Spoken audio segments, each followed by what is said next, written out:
DPRD Banjarmasin membahas revisi Peraturan Daerah Nomor 14 Tahun 2018 tentang penyelenggaraan ketenagakerjaan. Salah satu poin penting dalam revisi ini adalah larangan penahanan ijazah asli milik karyawan oleh perusahaan.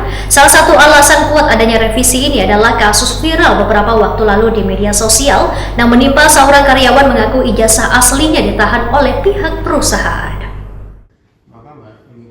DPRD Banjarmasin membahas revisi Peraturan Daerah Nomor 14 Tahun 2018 tentang penyelenggaraan ketenagakerjaan. Salah satu poin penting dalam revisi ini adalah larangan penahanan ijazah asli milik karyawan oleh perusahaan. Ketua Pansus Raperda Penyelenggaraan Ketenagakerjaan Muhammad Mustaqim Waitakuni Prima TV usai rapat di ruang Komisi 2 jelang tengah hari Senin 14 Juli 2025 menyatakan revisi ini dilakukan karena Perda sebelumnya sudah berusia hampir 7 tahun dan perlu disesuaikan dengan dinamika ketenagakerjaan terkini. Salah satu alasan kuat adanya revisi ini adalah kasus viral beberapa waktu lalu di media sosial yang menimpa seorang karyawan mengaku ijazah aslinya ditahan oleh pihak perusahaan. Selain itu ada pula persoalan mengenai tenaga kerja asing dan pembayaran gaji yang kada sesuai aturan. Politisi Partai Nasdem ini menyatakan Pansus telah melakukan studi banding ke beberapa daerah yang telah menerapkan regulasi serupa. Pansus melakukan audiensi pula dengan Kementerian Ketenagakerjaan untuk mendapatkan arahan dan masukan. Hasil dari proses penggodokan ini termasuk hasil audiensi dengan kementerian menegaskan perusahaan kan boleh menahan ijazah karyawan dalam kondisi apapun. Sehingga dalam revisi Perda ini akan diatur secara rinci terkait perjanjian kerja harus dilakukan sejak awal dengan dasar hukum yang kuat. Agar hak dan kewajiban antara pekerja dan perusahaan dapat dipahami serta disepakati bersama. Salah satunya adalah kemarin seperti penahanan ijazah, kemudian warga negara asing yang bekerja di Indonesia, dan yang terbaru-baru lagi mengenai pembayaran gaji tidak sesuai.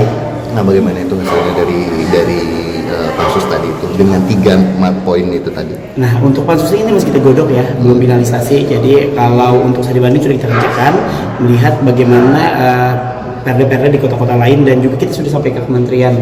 Jadi ini sudah kita godok hari ini dan insya Allah dalam minggu ini kita akan finalisasi. Nah, kalau dari yang 3 itu kayak apa hasilnya yang sementara ini yang hasil digodok itu sementara untuk yang 3 materi itu aja. Oke, untuk 3 itu sih kita kemarin yang sudah hasil dapat ya seperti penahanan ijazah ya. Penahanan ijazah sih karena kita sudah lanjut ke tahap kementerian kemarin bahwasanya emang dari sebuah perusahaan itu tidak diperkenankan untuk bisa menahan ijazah. Tapi untuk buat perjanjian mungkin di awal, jadi biar masing-masing tenaga kerja dan pihak yang memiliki usaha itu sendiri ada payung hukumnya. Jadi ya ketika mengeluarkan perjanjian kerja atau apa, kiranya bisa dipahami lebih lanjut lagi.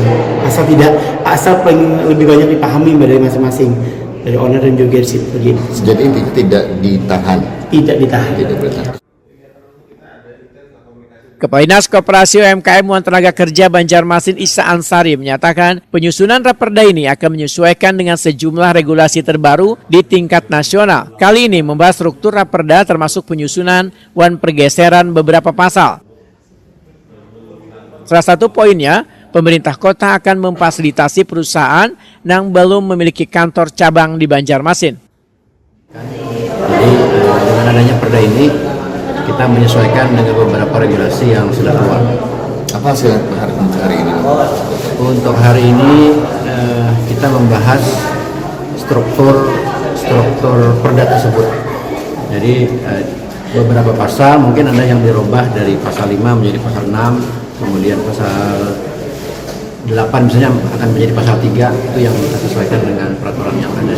Apa itu Pak? Misalnya Pak, kasih contoh di beberapa. Misalnya tentang kantor perusahaan yang wajib perwakilan kantor cabang itu akan dihapus, diganti dengan pemerintah daerah akan memfasilitasi kalau namanya tidak ada kantor cabang bagi perusahaan yang ada di Kota Banjarmasin.